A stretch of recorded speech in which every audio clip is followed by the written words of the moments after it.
Hey, what's up guys, my name is Cherno and welcome to the Sparky tour video. So, I put up a devlog, the very first Sparky devlog on Monday, and I asked you guys if you wanted me to show you around the engine. And I myself actually thought it would be a great idea to just show you guys where everything is in Sparky, how Sparky works, how it all comes together, just to go through every single, I guess, a component of the engine and just explain how it works, right? So that you can see how the project comes together and how the engine builds and all of that stuff, right? Because as I continue making these devlogs in the future, and of course there's going to be one every single week, every Monday.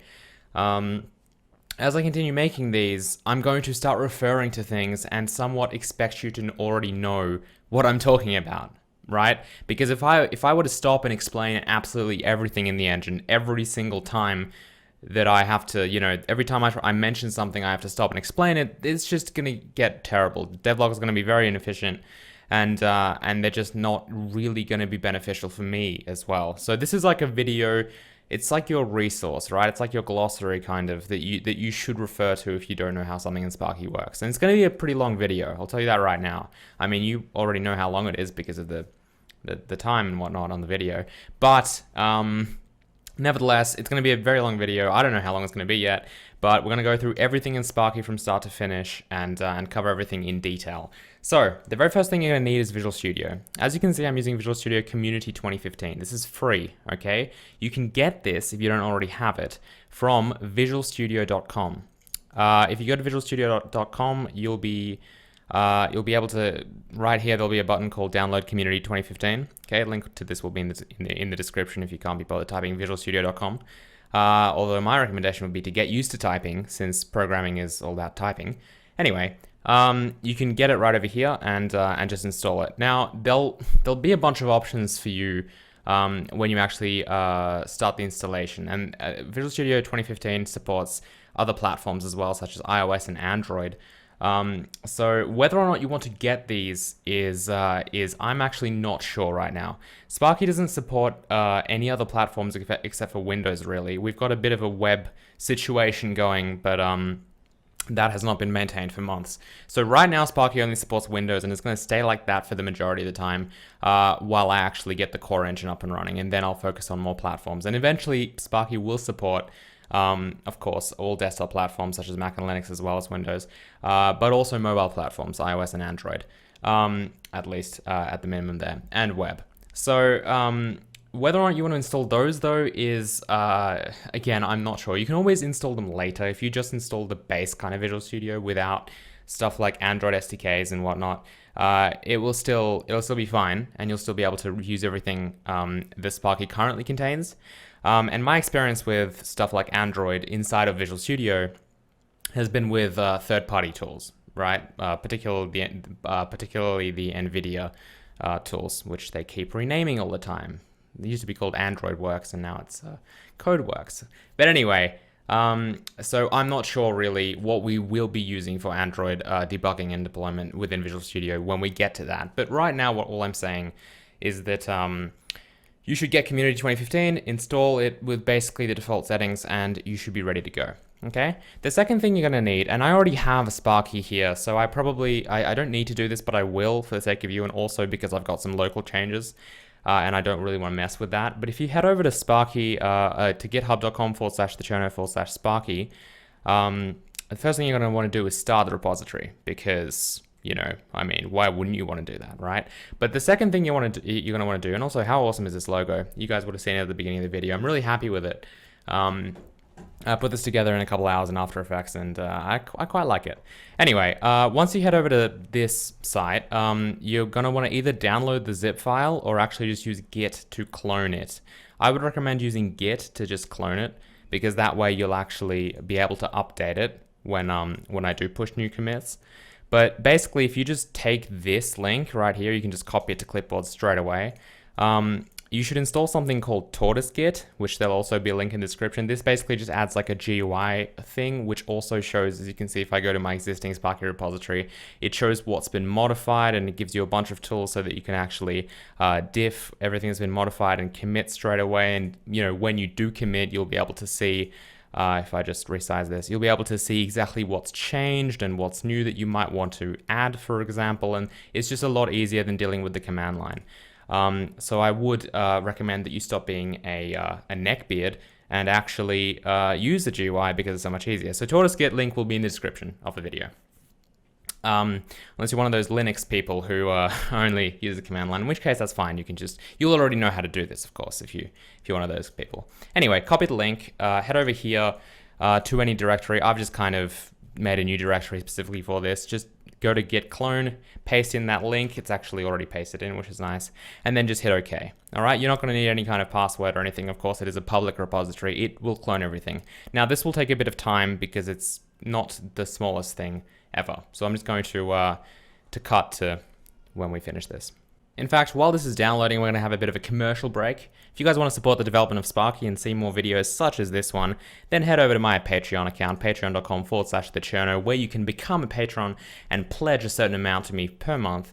And I'm going to think up of some pretty cool Sparky rewards in the future here, coming soon. I've already got some stuff behind the works here that will reward you guys for pledging usually around $5 or more per month towards Sparky as well. That's definitely a good way to support the development of Sparky as well as more videos from me. Ad break over.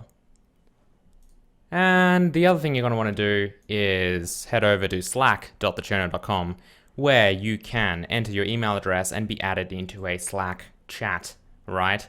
And basically what Slack is it's like an instant messaging kind of team communication platform where you can basically just join and talk to everyone, right? It's like a massive like instant messaging kind of platform, and you'll be able to talk to people about Sparky, about game programming, about pretty much anything there is to talk about, Java, C++, all that stuff, and this is just a really good place where the Cherno community can kind of come together and talk about stuff. You'll also be able to ask me questions and ask everyone questions about how certain things work in Sparky and why I chose certain things over other things. Maybe you can make suggestions. There's a lot you could do with this, basically. So that's another really good place to be. And this is, yeah, it's taking its time. So then the other thing that I wanted to mention was, of course, the Trello board. So I've got this Trello board, and Trello is just a really good place for me to be able to kind of put up things that are almost like a to-do list, right? It's really for any kind of lists. And we've got a lot of stuff here, and you can, of course, this is open to the public for commenting, so you can see that people have been commenting on this stuff. And if you guys have any questions, any concerns, any suggestions, you can always just see what I'm up to here. And I'll probably go through this and triage this a bit better, because currently only this stuff is triaged. But this is just a good place to, you know, to talk about stuff, essentially. And just to see kind of what is on the works as far as Sparky goes. So, yeah. Is this done yet? Come on. Alright, so finally we are done. That took an absurd amount of time, but we have cloned Sparky, and it's finally here. So it's about 176 megabytes, so it's not the smallest thing, and as you can see, 4,000 files here. Anyway, let's get started. So once you do check out Sparky, what you want to do is basically open up this solution file. So if you double click it, it should just open up. So if you like close Visual Studio, for example, and just double click on this, then it will open up here. So while this opens, let's just see. Let's just wait, actually. This shouldn't take that long. Yeah, here we go. All right, cool. So this is kind of me opening up Sparky without any local changes, right? So I don't have any, what Visual Studio will do is if I go back to my Sparky thing, you'll have this kind of file here. As you can see, the SUO, the solution user options. As you can see, it says that there. It says that there. That stuff I've kind of avoided by, you know, checking out a clean version of the repository. So so this should be pretty clean, and this should be exactly what you see when you actually clone the repository. So Sandbox should be automatically set as the default startup project. If it's not for some reason, it should be, because I've set it as, if we take a look at the solution file here, I did set I did set Sandbox as the very first project in the solution, which means that it should be the startup solution, but sometimes that is not the case. Maybe if you're using other versions of Visual Studio or something. But if it's not, you're gonna want to make sure that that's bold. So if you right click on it, you can set it as the startup project, okay? Otherwise, you're not gonna be able to run it, because this is like, yeah, you want to run the Sandbox because that's really the only workable project. The other thing you're probably going to want to do is click on Cherno, Sandbox CS, and Sparky CLI, at least at the time of this video, and just unload them. So if you right click on that and hit unload project, it will unload them. This will just make sure that you don't build them when you decide to build the entire solution, which you probably shouldn't do anyway, because that's madness. And then also, you know, when you're searching for things or using Visual Assist and doing a search all, it's not gonna search those files. So that's also very important. Dependencies are pretty solid. Now, the other thing that you should note is that I do check in binaries into Sparky. So in the bin folder, this is where everything outputs to.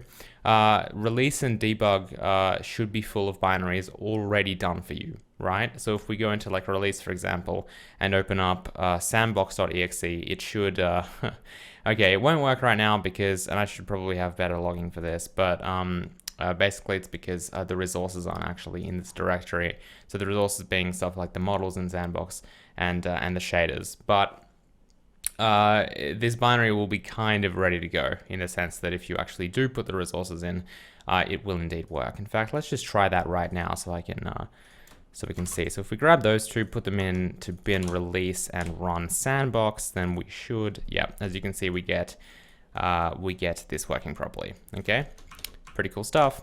Okay, so that being said, let's just close this. That being said, we'll delete these two. Currently, I'm doing this manually, this checking in of binaries, but I do want to set up a continuous integration machine that will do that for me. So basically, every time I check in code, it will automatically build it and commit binaries. That's a pretty typical setup that will probably happen in the future. Anyway, so let's take a look at what we've got here. We've got 5 dependencies right now. We'll have much more in the future. So Box2D, which is a 2D physics library that actually isn't used anywhere at the moment. It is set up properly to build. I don't think there's much to set up here. One other thing I should mention, by the way, is all of these projects are set to use the Visual Studio 2015 and whatnot compiler, right? So it should, ideally, all of this should compile under previous versions of the Visual Studio or the Visual C++ compiler, but I can't guarantee anything. So MSVC wise, 2015 is the is where you want to be at, right? Especially because you might have to downgrade projects and there'll be this whole thing. So just get Visual Studio 2015 and rock with it. Visual Studio 2015 is very good. I'm very happy with it, and it's a big improvement over 2013. Okay, so yeah, like there aren't really anything to set up, I think, for Box2D. It's all pretty simple, and everything is there. So that builds into, this is actually compiling into a static library right now, which means that it doesn't compile into like a DLL or anything. When it compiles into a lib file, which you can then basically link with a actual exe or a DLL, and it will put the entire contents of that .lib file into that target binary. But that's basically what static linking is. But that being said, maybe this will compile into some kind of DLL in the future, I'm not sure, but for now it doesn't do that. Now, so this is basically unused is what I'm trying to tell you. These three, so if we just right click on that and build, by the way, everything should work just fine. Might take a little bit of time here, especially under debug. One of the things you're going to want to do, by the way, real quick, as soon as I do this, is you're going to want to probably change this mixed platforms thing into Win32, okay? x64 will happen in the future. I'm not 100% sure what configurations. Yeah, so Sandbox and like Sparky Core are Win32 only right now, as you can see. But it looks like FreeType and stuff and Gorilla Audio are set to compile under that, but are available under that. But basically, if we look at Win32, that is essentially the solution platform. Anything else is very unstable. I don't know. Mixed platforms really should not exist. The only reason mixed platforms is because I added that C# project Sandbox CS, which I, am not using. So just make sure that this is under Win32, and debug mscripting is not a thing. You shouldn't use that right now, but debug and release is what you're gonna want to use, right? Debug when you're writing code and when you're actually making stuff and you care about debugging, and release when you just want full optimization. And I believe everything should be set up to take advantage of that specifically. Anyway, so we're just gonna talk about release mode, I guess, here. Maybe, well, yeah, we'll stick with release. The engine will be like 10 times faster probably when using release mode. Okay. So FreeType, yes, is a font rendering library, complete with FreeType GL here. The other thing you're going to want to do is most of the time, right? Not all the time. With Sparky Core and stuff, you can sandbox and whatnot. You're probably going to be able to get away with this, but you probably want to hit show all files. When you select a project, if you hit show all files, it will actually match the structure in this hierarchy in this solution explorer will actually match what's on disk. So if I open this folder, you can see that these 3 folders are here, right? And if I go into here, I'll be able to see all the files. So I primarily use that. The reason is that if you use filters, which are what these things are, you have to manually maintain them. And when you add files into, say, this source files thing, it's not really a real physical folder on disk. So it'll probably create the file like right next to the project file, which is here. Okay. So that's just another thing to be wary of. You probably want to show all files for some things. I should set up filters properly. It's just that that's a manual kind of maintaining thing. Or I could write a tool to do that, of course, but not something that's really high priority. So FreeType compiles under certain preprocessor flags here, and it does compile into spfont.dll. Okay, pretty standard stuff, nothing too crazy. And I believe that we have got, no, we don't even have, looks like we don't even have, full optimization turned on here. But I should probably get around to that. Okay, Gorilla Audio is for audio. Compiles into spaudio.dll. libog and libvorbis are static libraries which get compiled into gorillaaudio.dll. If you look at the references, so right-click Add Reference, you'll see that Gorilla Audio uses both libog and libvorbis. Okay, and those are just audio codecs. So that's the dependency stuff. We don't really look at that. We don't really look too much into that. Like if I build all this stuff, everything here should build fairly well. Okay, you can see that we shouldn't get any errors here. Everything should be fine. Yeah, and that's it. Your work is done. These should never be recompiled, basically, right? Because no one's going to change them, at least not for now. Examples, nothing in there really. So Sandbox, that leaves us with Sandbox and Sparky Core. So Sparky Core, of course, is the main engine. This compiles into a DLL file called spcore.dll. Okay. This uses a lot of stuff. A lot of stuff. So if we look at the directories, for example, this gives you a bit of an idea of how much stuff it uses. GLFW isn't even used anymore. I'm not sure why that is still in here. But the main thing that this uses that isn't an actual dependency, at least not yet for some reason, is free image, okay? Because we don't compile free image. Oh, actually we do for mscript and we do for web. But that's actually a good thing to look into for me, probably. I might put that on the Trello board. But yeah, but free image should really be a dependency here. Right now it's not. Right now it's just a library that we link over here in the linker. Okay. Glue is also one of those things that we don't actually, build ourselves, which is fine. I have no intention of building that, but you can see that it is statically linked because that's what the S is for in this case, into there. So these basically don't really generate DLLs. The thing to note as well is that Sparky Core itself is a DLL, which means that when you link static libraries, you actually link them into this DLL. They physically become part of the DLL, which means that you no longer need standalone, libs or anything like that, right? Which also means that the only thing that Sandbox actually needs to do is, if you look at the references here, it just references Sparky Core and that is it, okay? Because Sparky Core, the DLL file, contains everything you need for Sparky, okay? That is the idea. Now, there are other DLLs that it generates, such as you know, SP audio, SP font, and probably there'll be more stuff in the future. Those are specifically there because they're kind of modular components that I want to keep, and they can be separately updated and all of that stuff to an extent. But those are just there for, like, you know, the sake of modularity, right? As in, they don't need to be added to Sandbox or anything like that. Sparky Core is the only thing you need, okay?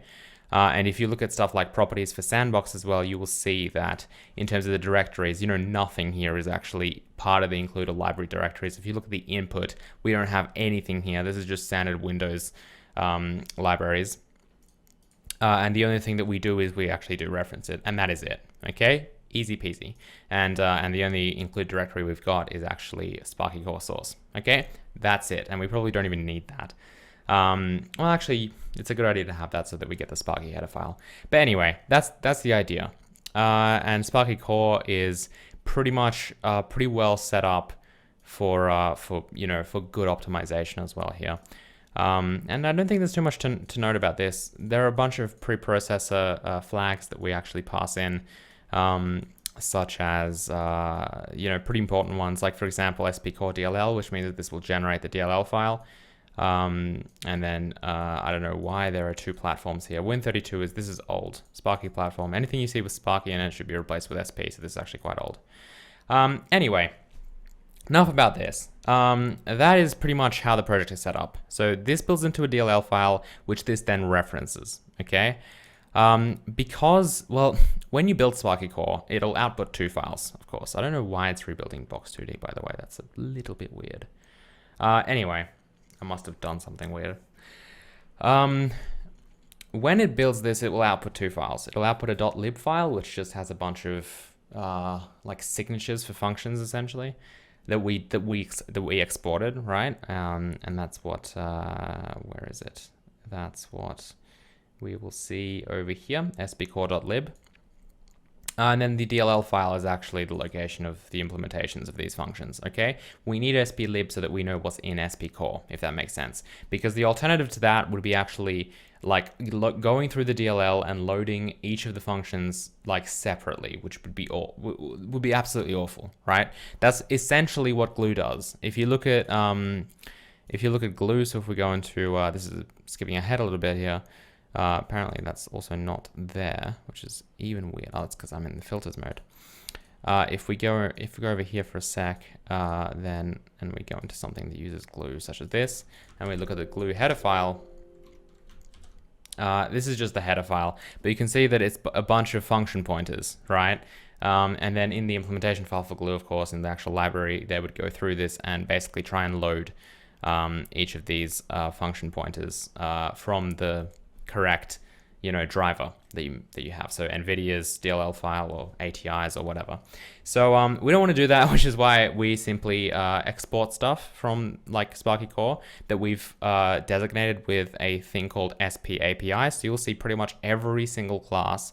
Like if we find application, for example, you'll see that it is an SP API class, okay? And SP API is a macro which results to, in our case, since this is the Sparky Core project and this is defined, it resolves to a decl spec, a declaration specification of DLL export, which means that we want this function or this class in this case to export into the DLL file so that we can export it into the lib file specifically and actually use it without having to load each function pointer.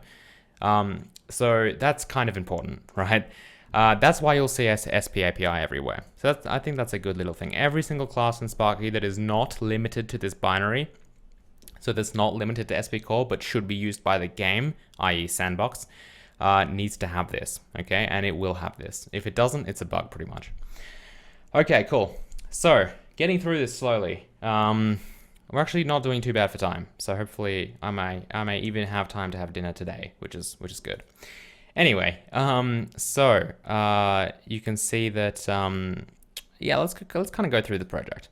So yeah, so this compiles into a DLL file, as I was saying, that gets linked into or the lib file that gets linked into Sandbox, and the DLL gets, of course, loaded at runtime automatically, and and we can party basically. So and the sandbox is just a test project, right? This is not part of the engine really. It's part of kind of the test bench for the engine, so that we can actually test our things and make sure it's still working. Okay, because it's basically like our example game, except it's not really a game. It's more of a kind of graphics test at this point.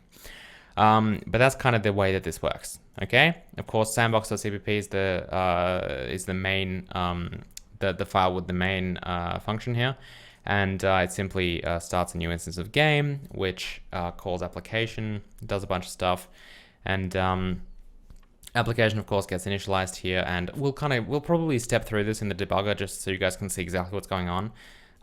But then we essentially push this 3D layer, and if I hit F5 here, or press this local Windows debugger thing, it will build and run, and you can see this is what we get with test 3D. Okay, if we were to push both of them, for example, or change this, we can do that. So if you want to play around with Sparky, my recommendation to see how far you can get into making a game, I probably don't see you getting too far because this is still, of course, in development and nowhere near being complete. What I would recommend you do is just make, like, you can keep this stuff because this stuff really isn't going to change and it doesn't need to. This is like kind of just the startup code. Just make your own layer, okay? Copy what I've got in test 3D or test layer. Test layer is a 2D layer. This is a 3D layer. I should call this test 2D instead of test layer, but it's just what I called it at the time because it was made before test 3D. Just make your own kind of thing called like game layer or something, and from there you can actually you can probably start working on a game or something. So that would be my recommendation if you want to play with the code and see how it works and find bugs for me. Yay. Anyway, or suggest stuff like API suggestions, or like you should do this instead, it'll be easier, or you know, a bunch of stuff. Anyway, so back to this. Let's start with this kind of stuff. So now that you know what everything is, we can start. To-do file, of course, is a bunch of stuff in no particular order and no particular priority. Kind of priorities from top to bottom, kind of should do quickly and like not so. But sometimes I just add stuff to the end of the list anyway, like string formatting, which is probably more important than a lot of this stuff. But anyway, this is a rough to-do list. I would actually recommend that you take a look at the Trello board.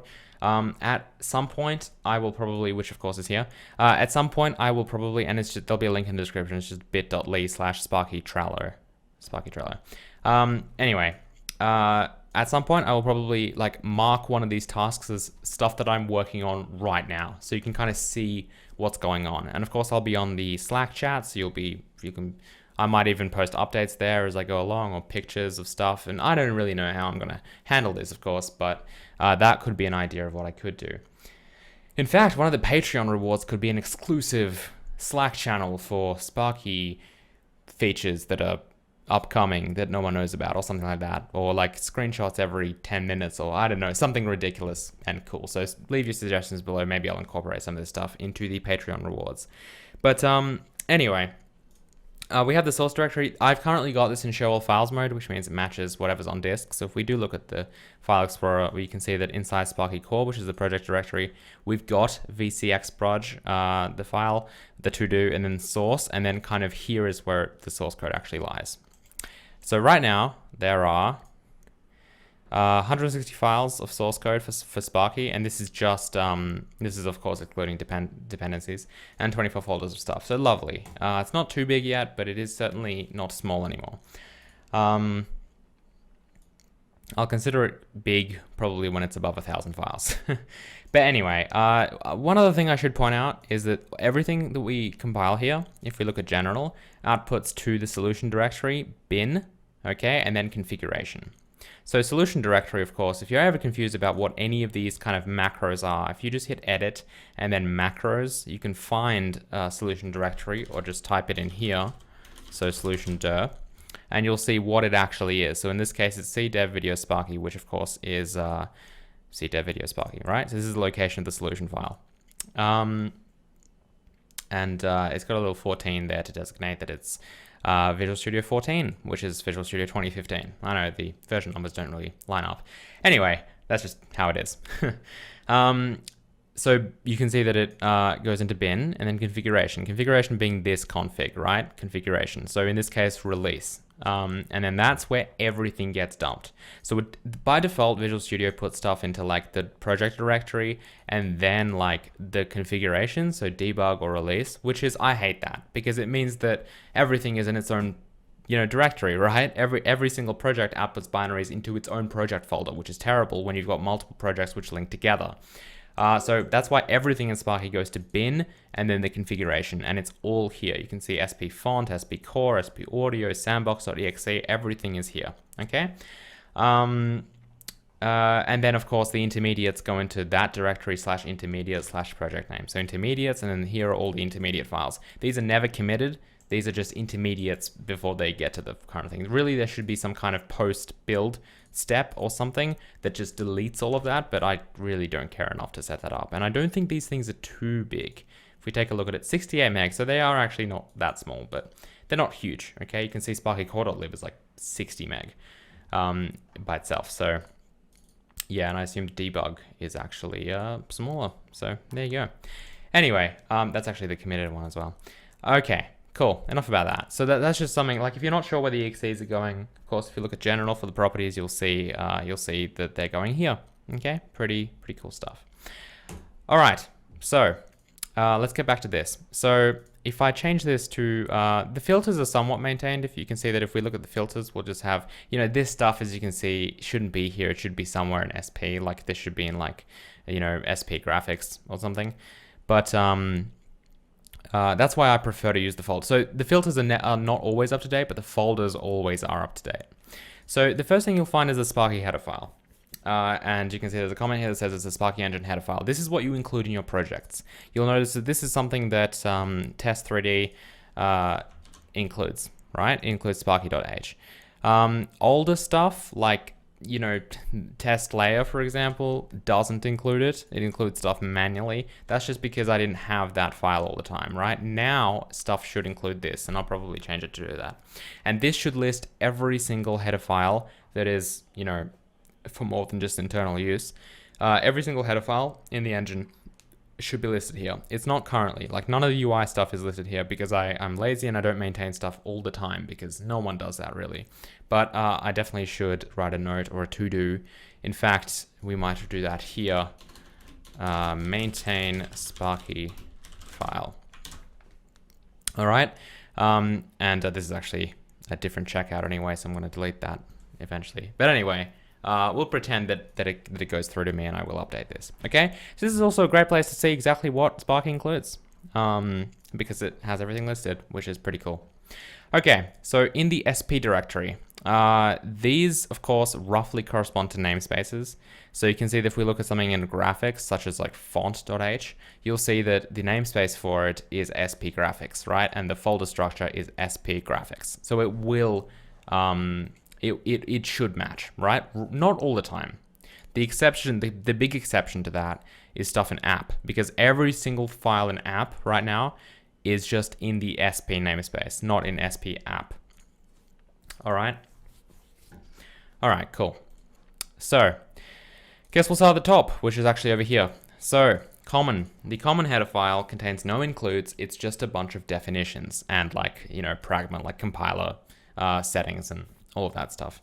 So we're disabling this warning. I don't really remember what this warning is, but I'm sure I probably should add a comment or something, but I disabled it for a good reason, I hope.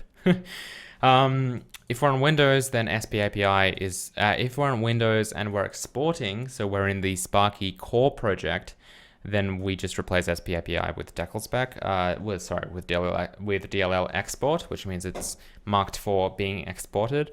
Whereas if we're not in SP core DLL, which means that if this header file, such as like, of course, Sparky.h, for example, like is included in another project, such as Sandbox, so in the game, then we want to use import instead of export. That's what this means. That's what this is set up as.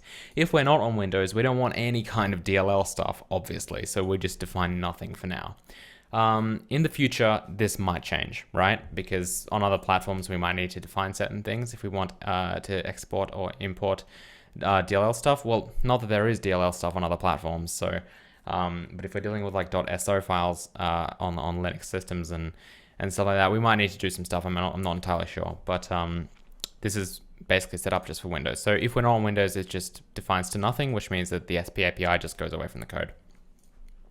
We've got some common defines here. Bit takes in a parameter and essentially just shifts 1 by that amount of places. So basically this is useful for creating bit fields.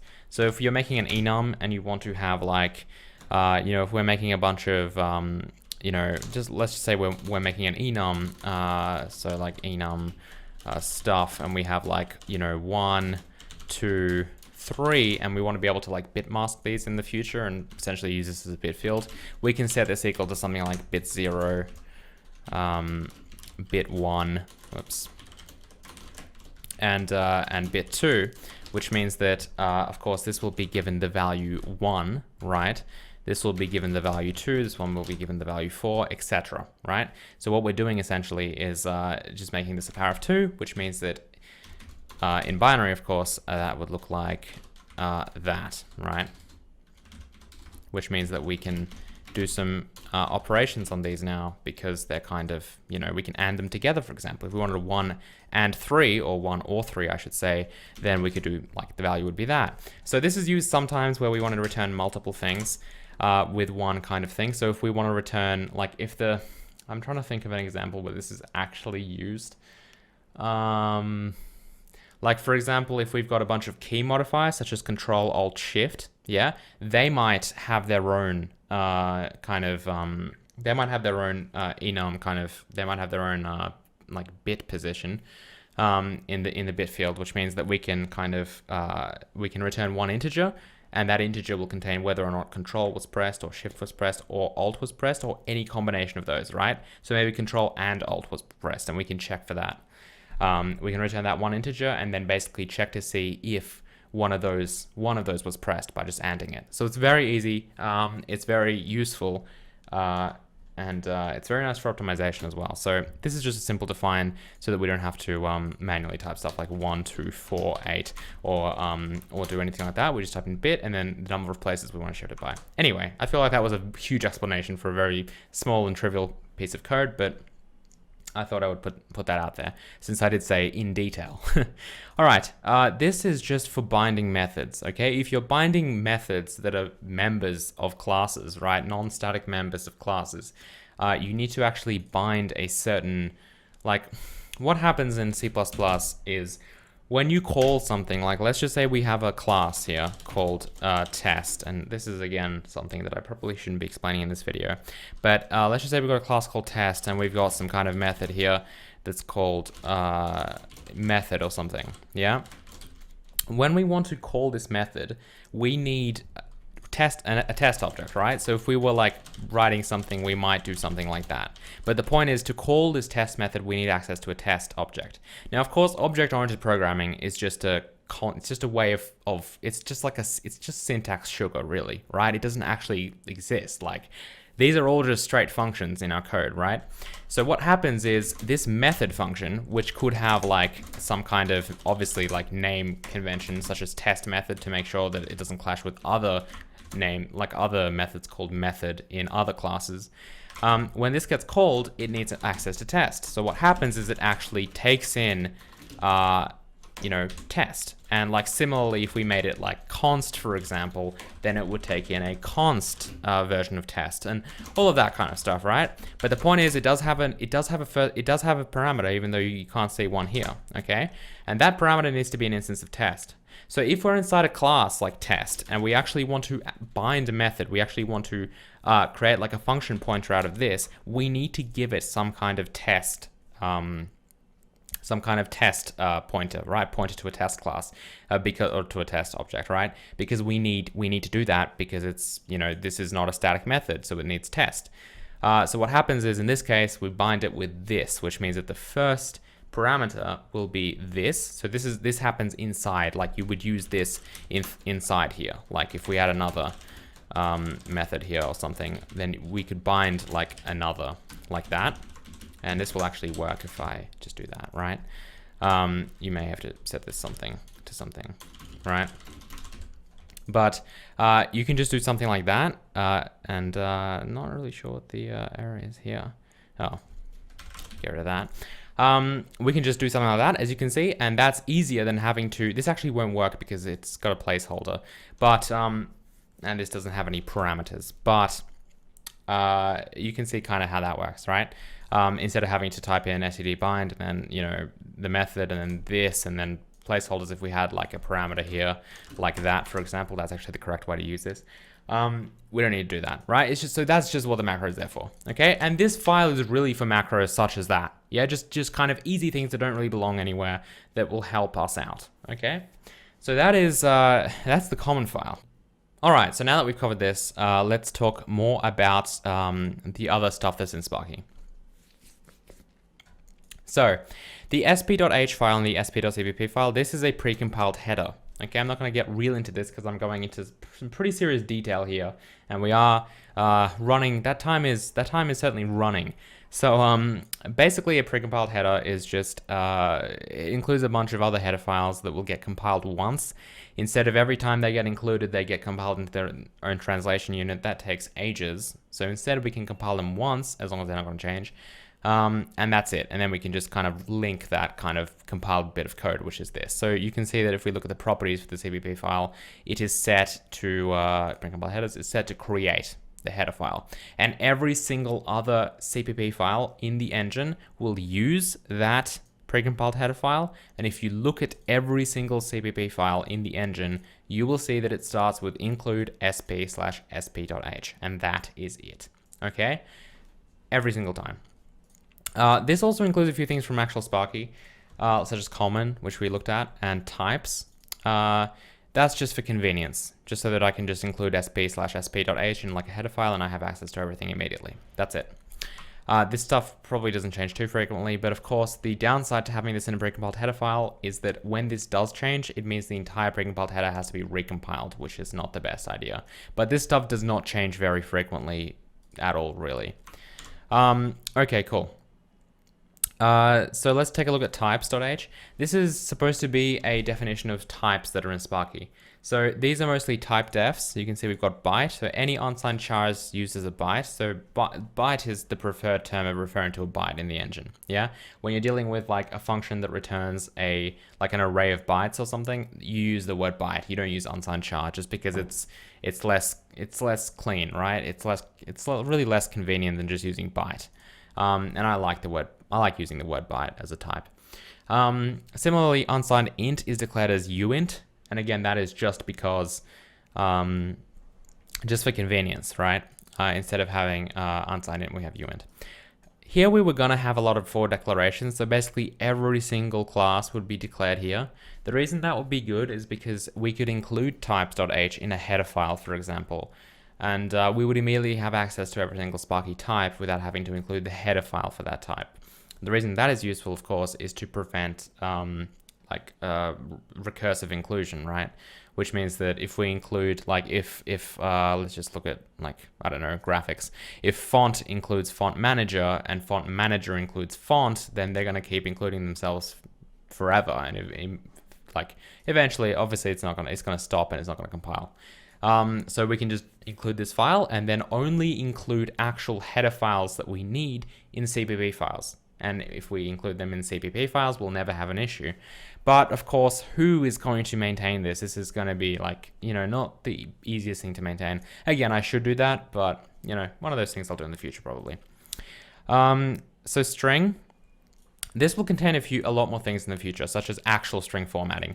One of the things that I want to do is actually put in C# style formatting into Sparky, which means that we can just kind of type something like, if we take a look here, we can just, like, if we're trying to format a string, we can just type in like, SP like format or something, or string format, and then we can just kind of chuck in like this, so like x0, y, 1, name, 2, and then we can just put like values here, right? And then of course this will return a string which will have all of that stuff formatted nicely. So just like C# does it, because that's very useful. So I will do stuff like that eventually, and then that will go into this class. But for now, we've got very basic hex formatting just to format either a single byte or a single, like, really any type. which it will just, I think, take, or not maybe, I'm not sure. But this will, for example, take an array in a certain size and then just grab all the bytes from there and actually put them into a string so that we can print it. This was just for debugging when I was working on shader uniform stuff, because we wanted to kind of go through that.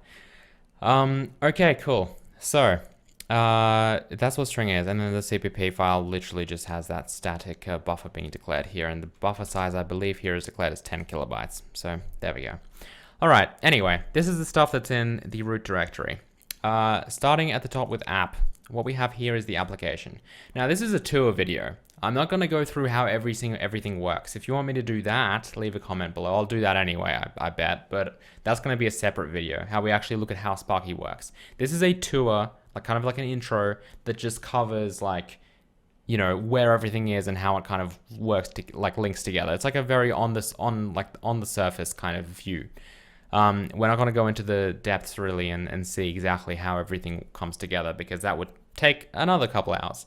But anyway, application is kind of the root of everything. You kind of make a subclass of application when you want to create a game. So you can see that that's what happens in Sandbox, right? It extends application here.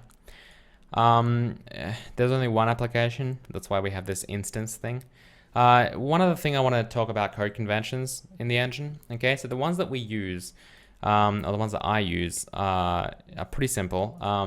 Everything that is a member of a field that is private, this is actually public. I'm just now learning about this. This probably should not be public, or at least should be changed then. I don't think debug layer should be public actually. That should definitely be private. We should probably move that down like right now. Anyway, I don't think that'll break anything either, because it shouldn't be used anywhere. Anyway, so everything that is a private member is prefixed with M underscore and then a capital letter and the name, right? And yeah, that built fine. Everything that is public is just named normally, okay, because it's going to be used normally. But yeah, that's one thing you should know. So M underscore means it's a private member, okay? S underscore means it's a static private member, okay? The reason this is done is I quite like it now. I'm actually a big fan of this convention because it makes it really easy to see what stuff, like what is a member. The other thing that's important in C++, just as a general optimization thing, is referencing members will usually break your CPU cache kind of. It'll usually result in cache miss in the CPU, which is not really a good thing. For example, if you're iterating over a for loop and you're doing a bunch of stuff, right?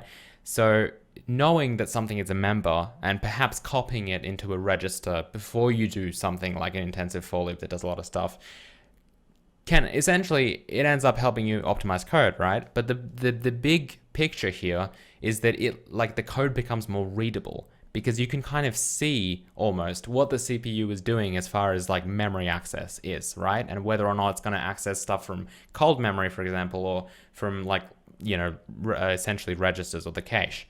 So that's one of the reasons I like doing it, because quite simply put, it makes the code more readable, like to someone who cares about how it works. Like it gives you a bigger insight of how it works, because you know immediately things that are located kind of closer to what you're actually doing and to the CPU instructions you're giving, and the things that are further away. Okay, so that's my explanation of why I do that. I also like it visually. I think it's nice, but from a technical standpoint, it's also, I feel, very important to do that. Again, yes, we do only do that for private stuff, not for public, because I think that public things should, well, they should, I feel like it looks nicer, basically, and that's just me and my aesthetical goals coming into play here, rather than an actual technical reason. But that's just how that works. Okay, cool. And then the other convention that we use is okay, so pointers are on the left side. Pointers belong to the type. Even though that is not strictly true as far as C++ goes, if we had two windows and we did something like this, this could give you the illusion that both of them are pointers, whereas only the first one is a pointer and the second one is just a normal window without the pointer, right?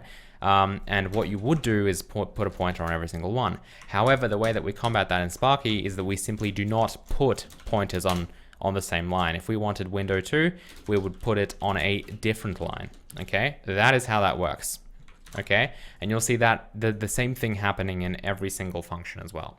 We also don't do anything crazy like put const like this, okay? Which you could do. That is exactly the same as if it was there. Yeah, it's very different than this. That actually does change the meaning of that changes the type, of course. But this versus this is exactly the same. Some people like this more. I see this code quite a bit. I personally don't, okay? I kind of like reading it as const char pointer rather than the other way around. But that's how rather than like a char const pointer or a char const reference or something if it was a reference, okay? That's how that works. References similarly, I don't know if there are any in this file, but if we look at something like scene, I'm sure we will find some, for example. Like in render here, you can see that it disappears again to like, basically that is the type that I care about, okay?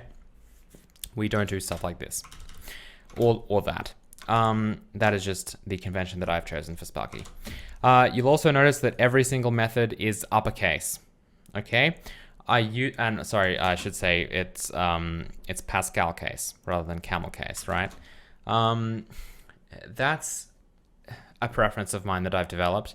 A lot of kind of AAA studios seem to use this convention. I mean, I certainly use it at EA. Like if you look at Unreal Engine uses it. Like just a lot of people seem to use this, and me, of course, spending 8 hours a day at work with this convention, I've kind of like it's kind of taken over me really, and I much prefer it now than something like that. That looks absolutely disgusting to me, even though the opposite looked terrible to me, you know, a year and a half ago. But that's just what we use, right? And I always use that for C++. C++ and C# use that. For Java, I kind of still use this convention, but I can barely look at that anymore, to be honest. This is just so much superior in my experience after many, many hours and days and weeks of programming. I love this convention. In fact, the one that I'm using in Sparky is my, of course, ideal convention for any kind of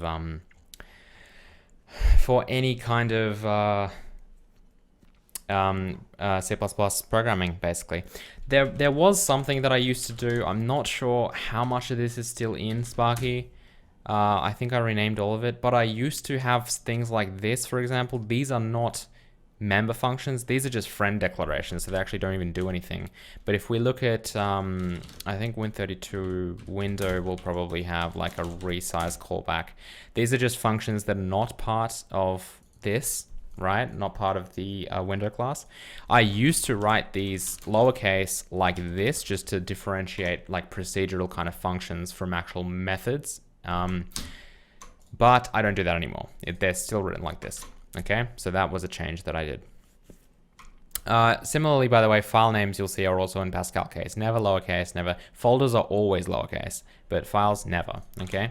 So those are a few of the conventions we use here at Sparky. The other thing that you'll find is that pretty much every single getter and setter that is as simple, like it's just a getter and just a setter, doesn't do anything extra, doesn't log anything, doesn't do any of that stuff. It simply returns something. They are always declared as inline, and of course they're implemented in the header file.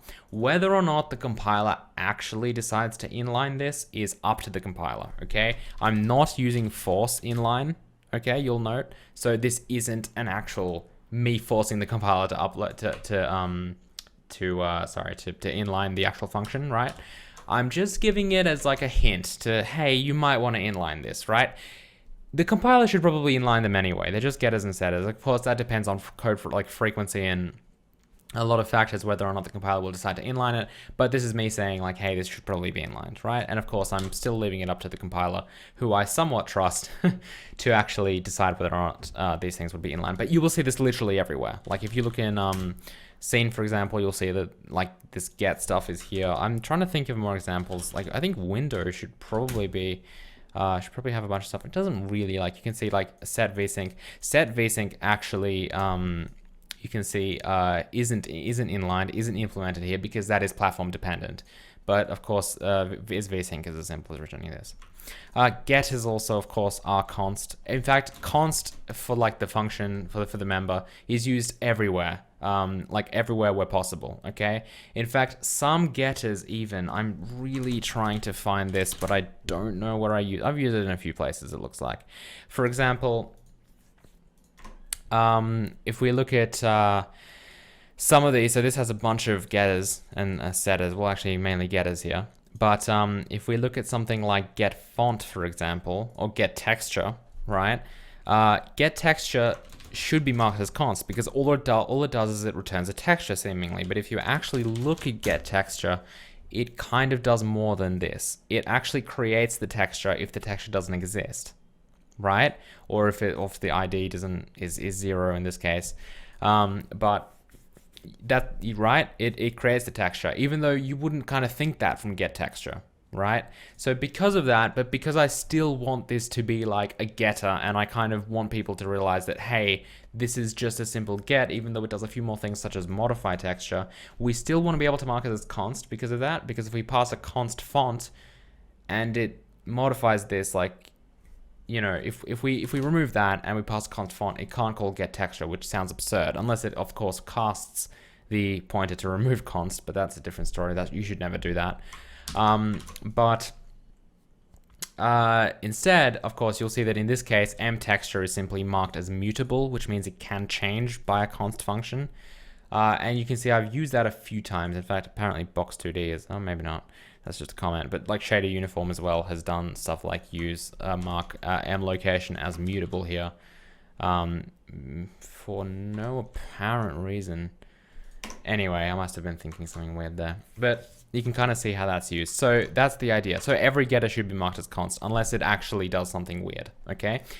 In which case you should consider making the variable mutable. Anyway, back to this.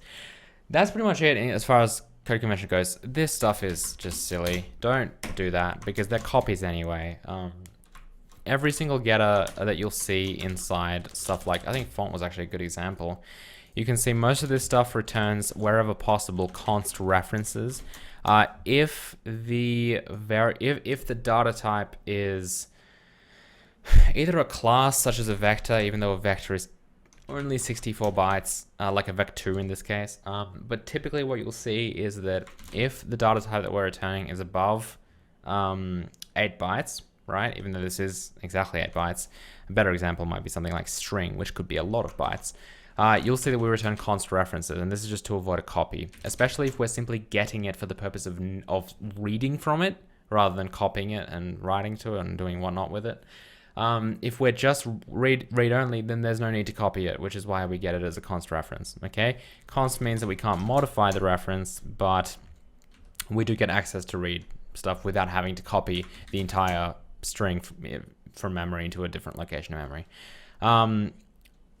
Primitive types, which are typically, all primitive types are like 8 bytes or below, right? So like UN, for example, is 4 bytes. So there's no need to do anything like a const reference for that, because like we might as well, like the copy is going to be free, basically. We either return a pointer, which is going to be in 64-bit, actually 8 bytes, right? Or 32-bit is going to be 4 bytes. We might as well just copy that instead. Same kind of deal, right?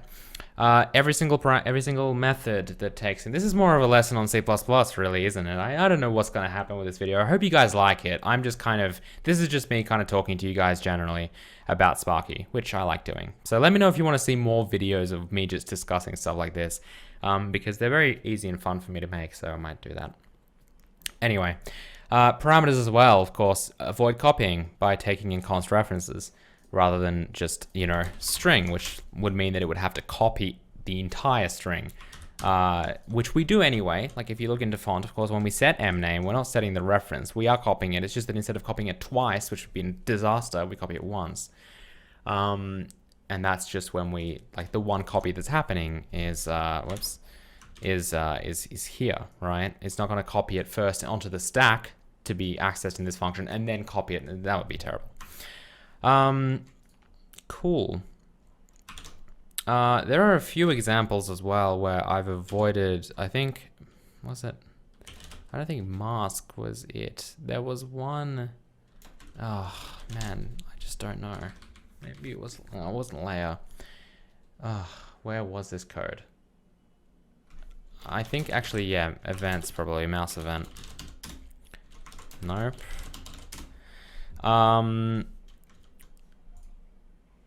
No, it wasn't mouse event. Oh, there was a place where I did this. Anyway, doesn't matter. I was thinking of a place where I also created aliases. Like I used references like an alias to create kind of certain things. But anyway, you'll see a bunch of default parameters as well. Not really that important to note, but I like using default parameters quite a bit rather than creating two different overloads, which of course is what it does anyway. But from a code point of view, I think that looks quite clean. Okay, namespaces. That's one thing to probably also mention. Namespaces are never, ever, ever declared in header files. Okay, like using namespace, I should say using namespace rather than namespace, but using namespace is never declared in a header file. It is frequently declared in CPP files, just so that we don't have to put maths and whatnot. Like this, for example, just can get removed right now pretty much. But the idea is, and this is temporary code, but anyway, here's a good example of where method is used, by the way, basically in every single event scenario. But my point is, using namespace, this is never used in a header file. That is a huge bug. Okay, do not do that ever. By the way, if you're coding your own stuff, don't ever declare using namespace in a header file. That is really common knowledge. But anyway, one of the other things I wanted to mention while I'm at this, by the way, is you'll see a bunch of these kind of includes. Okay. You might see this, like this might make more sense to you because obviously this isn't actually, even though I am using quotation marks, this actually isn't like relative to the current. If you look at this, obviously there is no folder within this folder called SP, then embedded, right? It's kind of more of a this situation because you'll notice here that if we go to the additional include directory source, which is right here, is actually one of them. I still use quotation marks though. Quotation marks, for those of you who don't know, they first search for relative files, such as something like this, and if that fails, if it can't find a relative file, it then resorts to searching based on the include directories. Okay, so it actually does both, whereas this only does include directories. The reason I use this, I basically use these quotation marks rather than the angular brackets everywhere where I'm using internal code, right? So everything that is part of Sparky will use this. If it is an external library, such as glue, for example, in that OpenGL, I don't know, like render API or something, you can see I use angular brackets. If it's an external library, if it's not coming from within Sparky core, then yes, I do that. But this is just a really easy way to see what's kind of part of Sparky and what is external.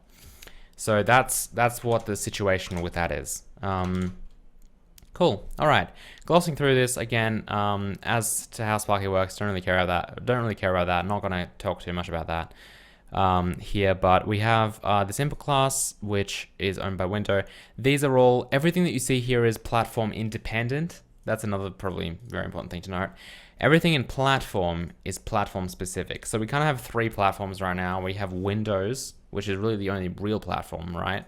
As in POSIX is kind of, that means like, that's kind of POSIX-based system, so Linux and Mac OS would include that. So this uses, like, for example, we have a timer for Windows, which uses query performance counter, of course. And then we have like a version that will work on Linux, and this will work on Windows as well, but, you know, this is, you know, query performance counter is arguably way better. But anyway, and this is like a kind of thing, right? And then similarly, like OpenGL currently, I've isolated every single OpenGL call and everything this glue into this. This is not done optimally right now. You can see right now all this is, if we look at the platform independent version of it, which is in graphics and SP render API, this is just a bunch of OpenGL calls, right? So they are literally like OpenGL calls. I've renamed some of them. They're not really set up like this. If we were to support DirectX or Direct3D rather, we would need to rewrite this quite a bit. And the way that, like, ideally Sparky will support Direct3D 11, but the issue with that is that, like, once it does, I will rewrite OpenGL kind of to function in the way that like Direct3D does, which is kind of like object-oriented, not just like a state machine. And so I'll basically have OpenGL suit the Direct3D kind of way, okay, not the other way around or anything. So this is very temporary. This is just kind of me kind of, let's isolate all the OpenGL calls so that we don't have to rewrite the whole engine. But we're not going to do anything serious yet. Anyway, that's a bunch of stuff. Window as well is cross-platform. Like everything again is cross-platform except for this stuff in platform, which is platform specific. So Win32 Window is the platform-specific version of the window, right? So you can see there's a lot of Windows stuff here. It includes the Windows header file, header files as well, and it's got a bunch of stuff here. Sets up a pixel format. This stuff is kind of hard-coded to an extent. I kind of set this up in like a day and didn't really look back. It really hasn't given me any errors though, so it's been fine so far. I switched from GLFW to this just because I wanted to like finer control. I may switch back just because I really can't be bothered doing the platform specific code for like Mac and Linux, although it would be a good learning experience for me because I've never done that stuff before, so we'll see what happens. And then we've got a bunch of callbacks, of course, which call platform independent things, right? And then this is the main message loop, of course, where we actually process all these and raise callbacks. And when we do raise callbacks, again, this is more of how Sparky actually works, but like say mouse button callback, you can see that, for example, calls the one in Win32 input because it's an extern. And then that, of course, will, again, that is Win32. That's why we got stuff like left button down and whatever, translates it into Sparky terms, sets the kind of state for input, and then actually uses the event callback to call the mouse, right? Like to create a mouse pressed event and then send that down the event system, right? Again, stuff that I would cover more detail in the How Sparky Works video, which will, coming this summer. Probably not that far away. Well, actually, it is summer in Australia right now. In fact, summer-wise, it was 44, I think it got to 44 degrees Celsius today, and it's going to be 19 tomorrow. That's right. It's 25 degrees down in one day. That's Melbourne for you. But anyway, audio stuff is Gorilla Audio. I haven't touched this stuff in ages, haven't tested it in ages. Audio is one of those things that kind of gets neglected until you actually make a game, because for the engine-wise, it's really not that, it's really not that fun, I think. This doesn't support anything crazy. Again, I'm just going off Gorilla Audio stuff, so whatever that does, this does. You can see this actually still uses the old school convention that I used to use for just functions, procedural functions. But and in fact, for some reason, like it's got stuff like that, which really you shouldn't have. But anyway, and a lot of spaces apparently. It's got double spaces between these, which is also fun. So you can see how old this is. This is very old.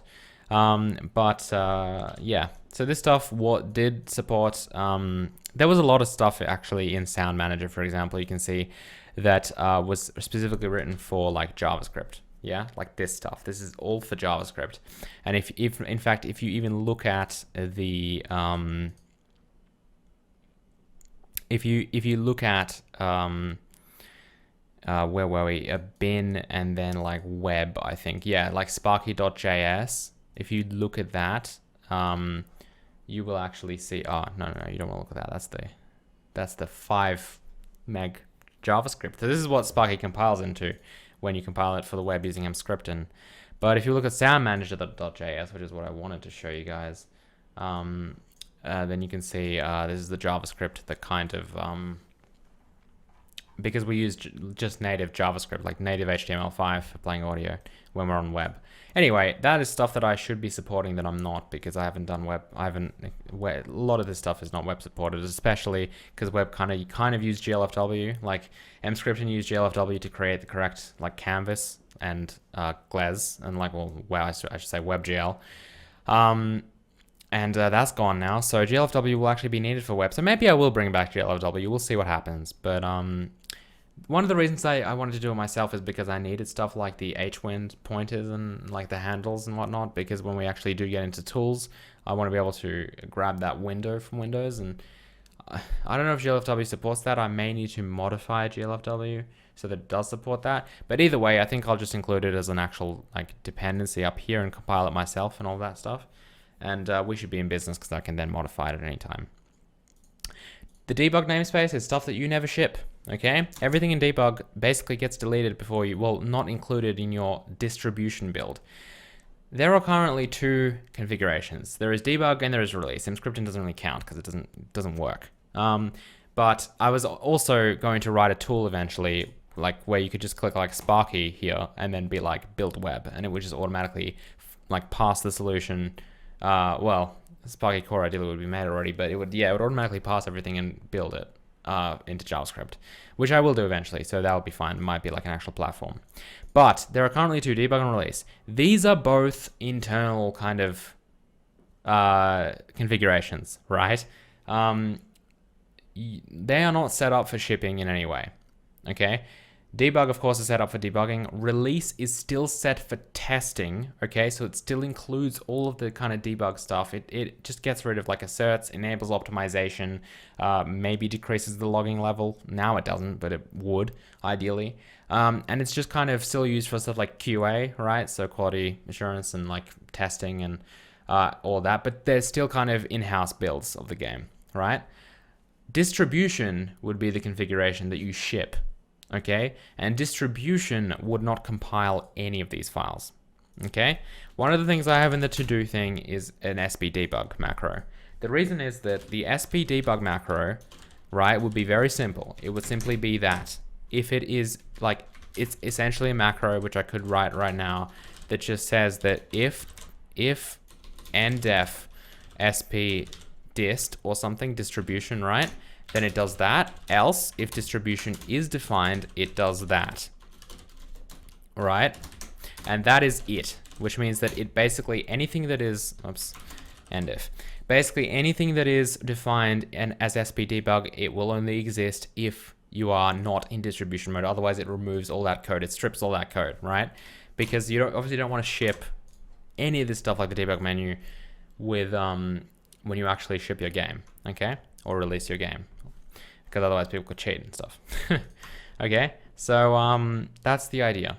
You also don't want to do things like ship debug symbols, because that would be awful. That would mean that people could reverse engineer your game a lot easier. But the point is that this doesn't exist yet, distribution, because, well, it's way too early, right? When Sparky is more ready, then distribution will be an actual configuration for the solution. But anyway, that's what all the stuff in debug is, right? So there's a debug layer which displays stuff like FPS and probably other kind of, maybe graphs in the future, and just like other kind of data that we want to see on screen. And it also contains the debug menu, which, as you saw, is just a, I wish I would stop changing stuff because now it takes stuff long to compile. Which is this, right? This is actually in test 2D, so you can see all the target buffer stuff, which actually seems to be rendering in front, which is a bit of a worry. Should fix that. Anyway, and it controls all that stuff. Okay. So that's what that is. And then there's like the slider is actually empty right now because I ended up doing that in UI. Embedded contains basically embedded files. So right now all we have is a default font. Basically what this means is that if we look at this and the way it's declared, which is just, well, it's the next turn in the header file, but right now in the CPP file, it's simply declared as a byte array. It's a statically initialized byte array. And of course it includes this embed file, which if we look into what that is a bunch of, it's 36,000 lines of data. I think it's like 24 meg or something like that.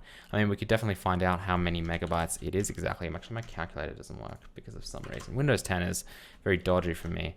But and we've got, I think, 8 bytes. So it is 293,000 bytes, which isn't even that much. I think that's like, yeah, 286 kilobytes or something like that. It's not even a megabyte.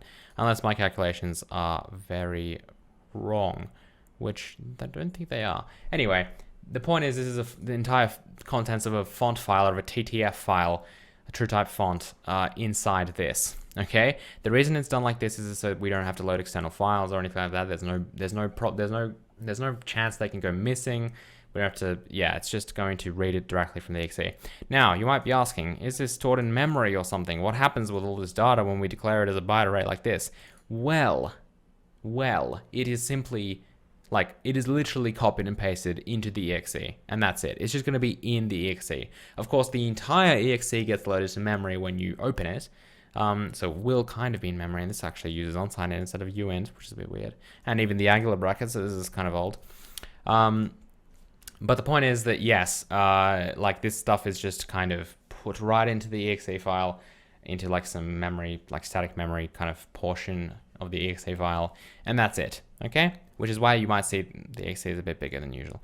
In fact, I think we can, I mean, we can't really see, like, for example, here it's like 1.7 meg, but that's because it includes all the spacing, and it's a text file, so it's not binary.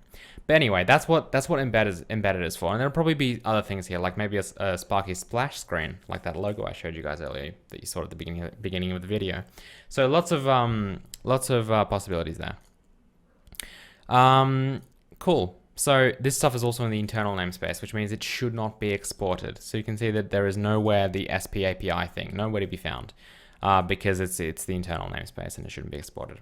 Entity, this is a very, very basic entity component system, okay? Sparky will have a proper one eventually. Well, this is a proper one. It's just not very big yet. So we have like a bunch of different component types.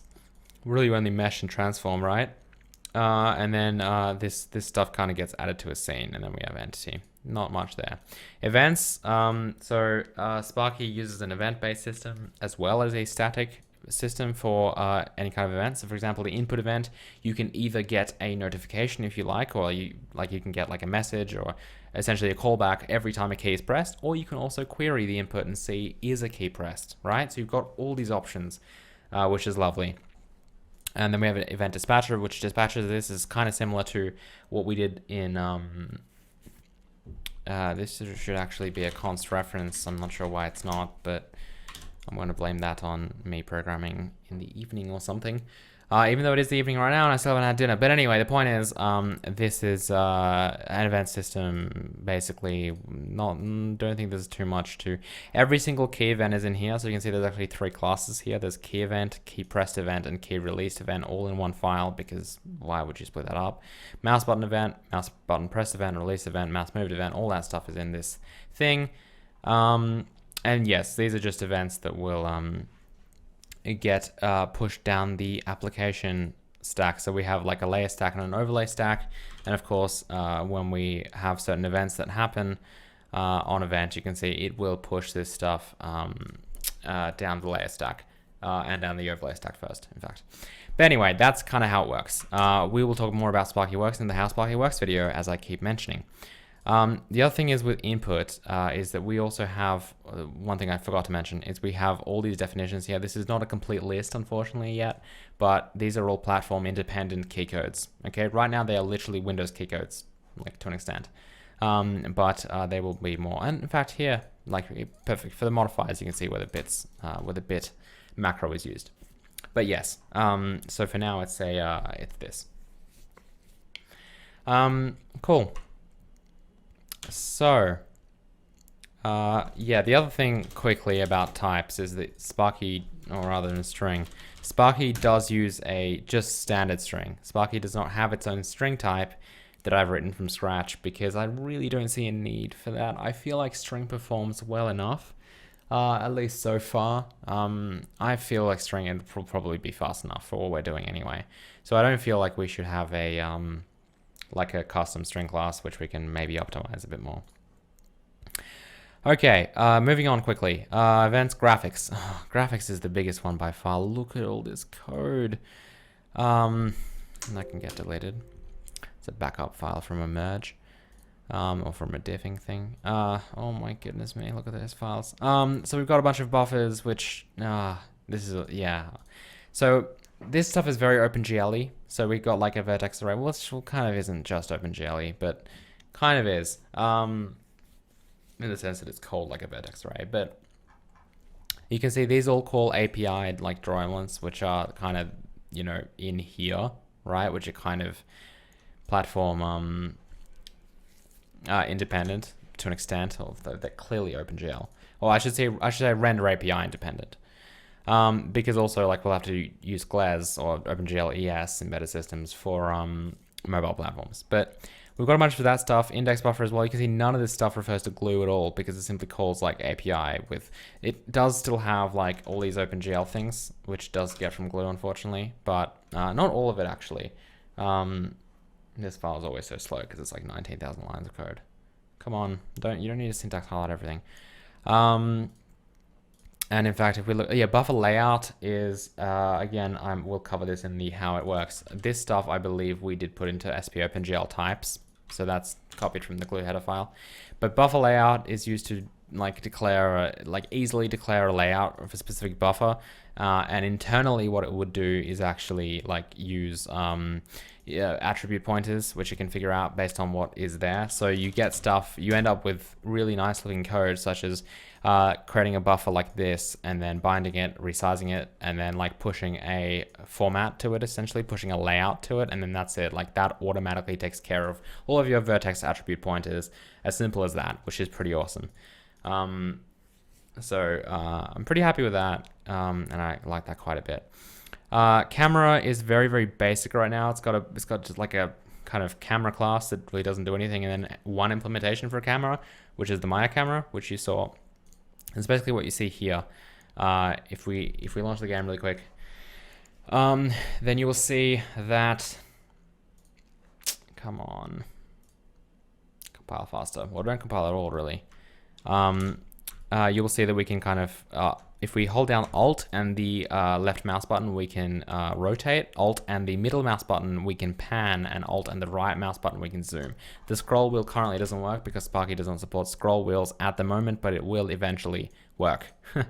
And then this is, yeah, pretty simple code as well, not too crazy. And then eventually we'll have like an FPS camera, for example, so you can like walk around your scene just like looking around it. That could be kind of cool as well, like a little fly camera, kind of like in Minecraft creative mode or something. I'll put that in as well, probably pretty soon because I like that. But okay, layers are very much to do with how Sparky actually works, so we probably won't cover that too much, but Sparky is all made out of layers. We have 2D layers, we have 3D layers. They're all pretty simple, nothing too bad. And then we have groups. So groups are just groups. I don't know why this is part of a layer, like in the layer thing, we should probably move that. But groups are simply collections of sprites, basically. They're collections of renderable 2Ds, but the only renderable 2D we have is a sprite. So yeah.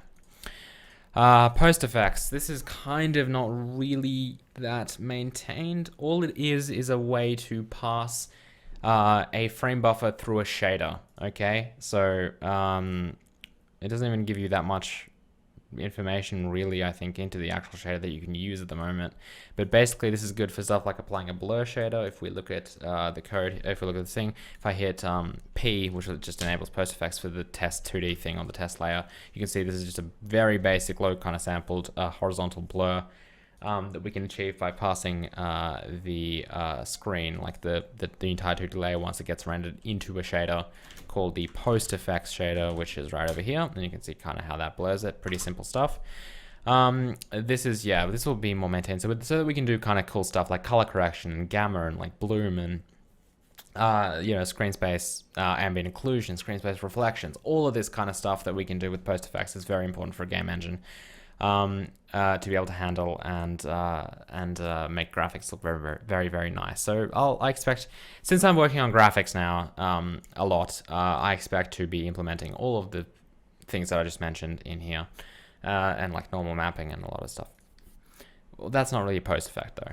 Actually, I don't know why I said that. But anyway, ignore that. Shaders. Again, I'll cover this more in how Sparky works, but the shaders are actually pretty complicated because the way that the shaders work is there are two things you should know. First of all, shaders are all one file. Second of all, uniforms are handled in a very cool way that I like, which is basically just that basically the shader file is like all the uniforms are extracted from the shader file when you load the shader. And it stores them all in, like it creates shader uniform declarations for them. So what you can actually do is you can create a shader in Sparky. Like you can literally like call new shader or like something like that, or shader like load from file. You'll actually see that we do this in test 3D. And I'll talk about this more in the How Sparky Works video. You can see we create one there, and then you can literally be like, hey, can you give me all the uniforms? And it'll actually just give you the uniforms. It'll know all the locations, it'll know the names, it'll know what types they are, which is awesome. So it kind of just passes, it literally just like it just looks at the shader file, and it doesn't work completely yet. Like for example, it doesn't work with like structs, or like arrays. I think it does work. In fact, yeah, this is for uniform arrays. But yeah, it's, as you can see, it's very, very cool. It works really well, and it doesn't support all types yet either, and that's fun.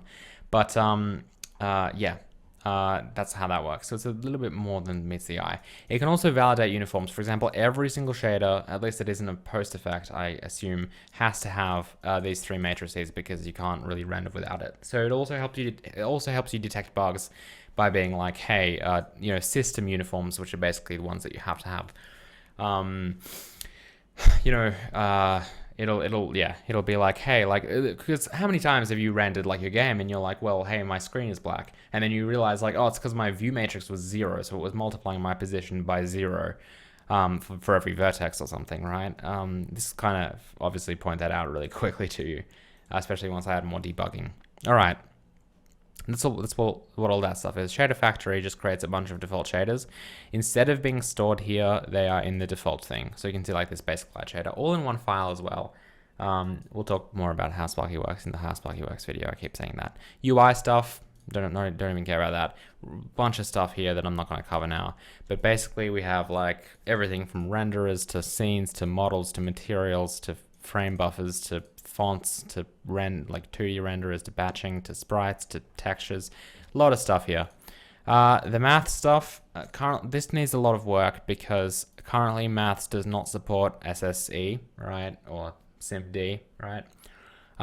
Basically what that is being able to operate on 128-bit registers on your CPU, which means that you can essentially do 4 floating point operations in like a single cycle.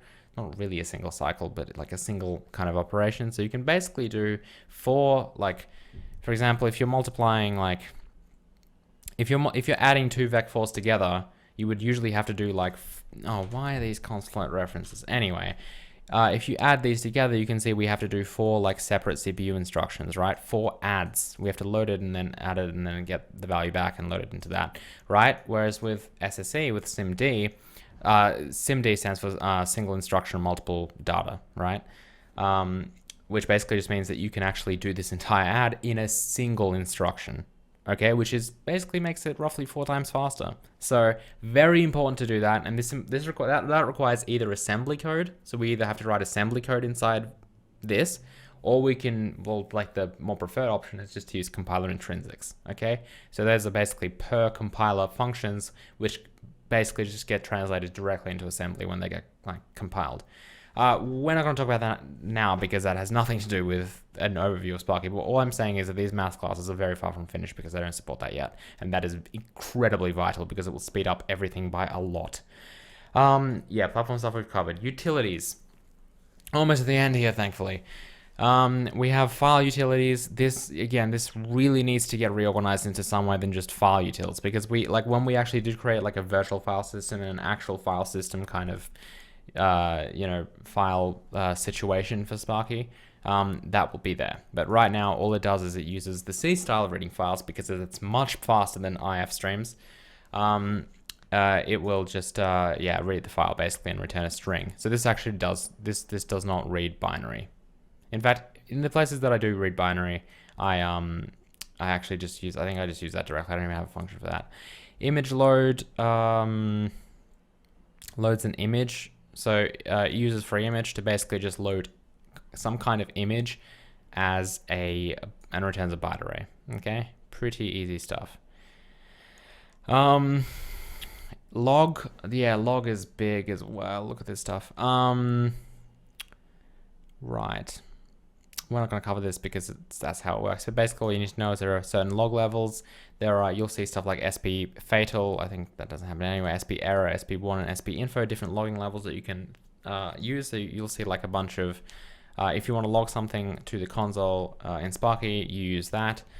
Eventually it will also log it to a file probably. We have assertions, which basically just assert certain conditions, and if it does meet an assertion, it will break at that point. The debugger will break at that point, so you can see what went wrong. which helps a lot with debugging, which we'll cover in the other video. And then this stuff, which probably should be in the new convention. And that stuff is implemented, like log.gl call, for example, is like in, I think, open like GL, like error something. Yeah, there's log.gl call because that's specific to OpenGL. And then we also have win32 log, which is why if you look at Sparky, you can see we have all these lovely colors, which I'll probably add more of as well. And that's, of course, Windows only, or I should say it's per platform. It's platform dependent. So in this case, we have the win32 log, which has platform log message, which logs the actual message by printfing it, but first setting a bunch of console like text attributes, for example, like color and stuff based on the log level in this case.